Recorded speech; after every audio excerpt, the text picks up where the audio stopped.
তো বিয়স দ্বিতীয় অর্ধের খেলা শুরু হয়ে গেছে, হাফ টাইম শেষ, এখন দ্বিতীয় অর্ধের খেলা চলতেছে। তো আমি দ্বিতীয় অর্ধের খেলা যদি আপনাদের দেখাই,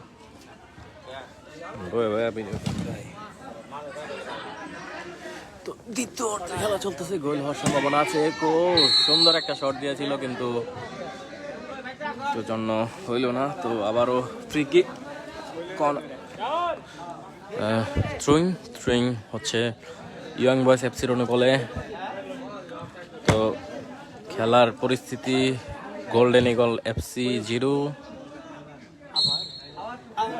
আর ইয়ং বয়েজ এফসি 0। দুইটা টিমই এখন পর্যন্ত একটা গোলের দেখা পায় নাই।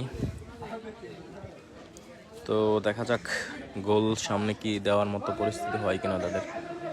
তো বল কিন্তু মাঠে দুর্দান্ত গৌড়াইতেছে। তো দেখা যাক ওই দিক দিয়ে